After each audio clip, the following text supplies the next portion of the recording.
Sorry about that. Coach, I can only say this simple. What happened? What happened tonight with this team in that third quarter and the game getting away from you guys? Yeah, we got outplayed. That's on all of us. Win as a team, lose as a team. We got killed on the boards.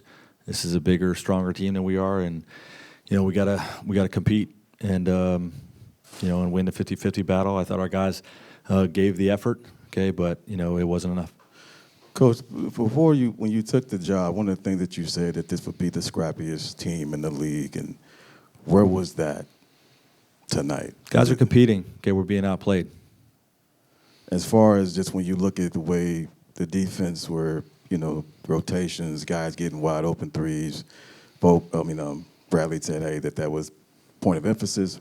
Why were they able to get that many open threes? I gotta look at the film, but they got some guys that are causing some matchup problems for us, and we got to rotate. When we're trying to bring help to those guys, we got to rotate better than we did.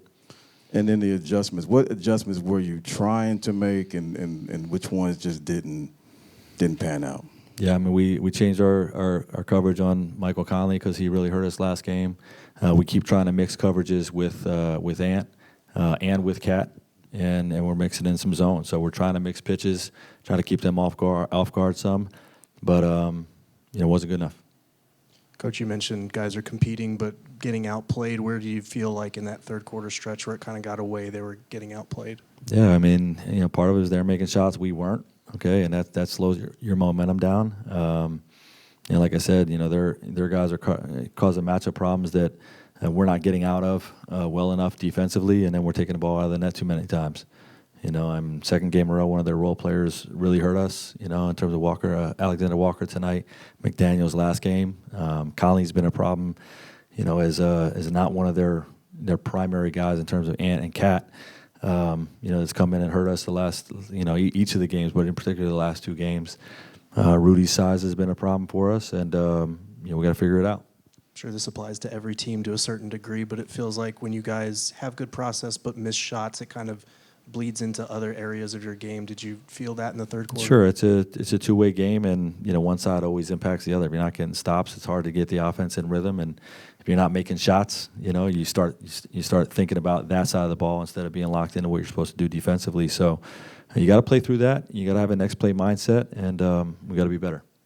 Coach, the back half of the third quarter has been when things have started to get away from you guys for 3 straight games now. Do you see a correlation there? Do you think it's more just the way? Yeah, the first two games, I thought it was two different things. I got to look at the tape tonight. I really feel like we just missed a lot of shots, and we left some of their shooters open, and they were able to separate and get a lead.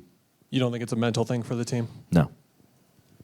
Coach, you talked about mixing in coverages on Ant. Sometimes or oftentimes that first half, you're putting 2 on the ball, trying to rotate out of that. Did you see that caused a lot of problems, primarily in the first half? Caused problems when we didn't double him. He can rise up and shoot over top of us, and he can knife through the defense. He's a hell of a player, and like I said, when we do bring help or double teams, we got to get out of those situations better than we're doing right now. Coach, you said yesterday that you were possibly going deeper into your bench, and you did that with bringing Bowl in and also with J.O. So did you like what you saw with J.O. when you put him on Ant-Man in the fourth, or do you feel like you should have made that adjustment earlier? I don't feel like we should have made it earlier, but we got down and we needed a spark, and that's J.O.'s role right now on our team, and he came in and did his job. I do like the juice that he brought to the game and the energy.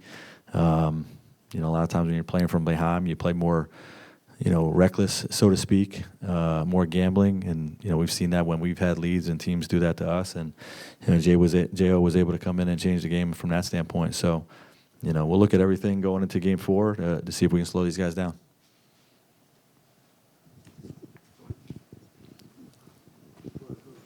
Coach, when you look at the obvious stat, no team's ever come back from the 0-3 deficit. How do you approach?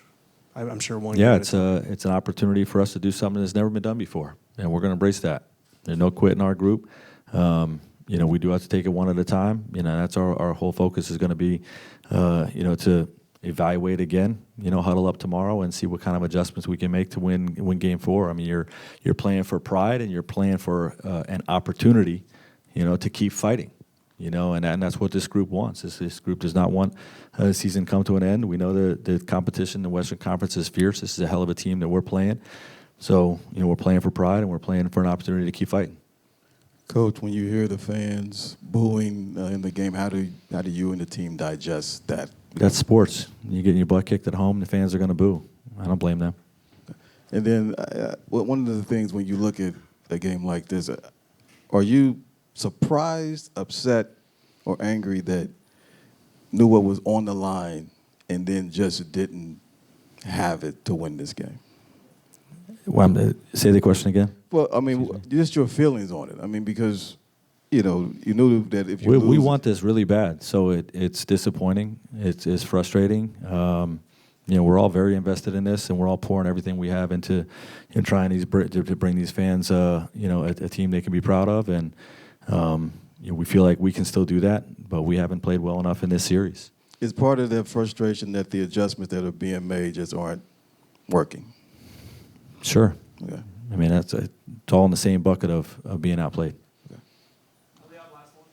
Hey, Coach Elliott, by Sports 360 AZ. So when you're in the huddle in those third quarters and it's tough, how do you balance kind of not overdoing it with trying to get them going and just focusing on basketball in those huddles in kind of the dog days of the game? Yeah, forward-looking mindset. Win the next stretch of the game, the next 2 or 3 minutes. You know what I mean? And lock into what is the task at hand. What your coverages are, what actions we want to be in offensively. I say our players have to have a next play mindset, but as a coach, that's how you have to lead your group. How do we win this next stretch? So, evaluate the areas where we're getting hurt in the game. If we're not making the extra pass, if we're getting killed on the boards, if a certain action they're running is hurting us, how do we clean that up, make the adjustments in game? That's what those timeouts are about. Thanks, Coach.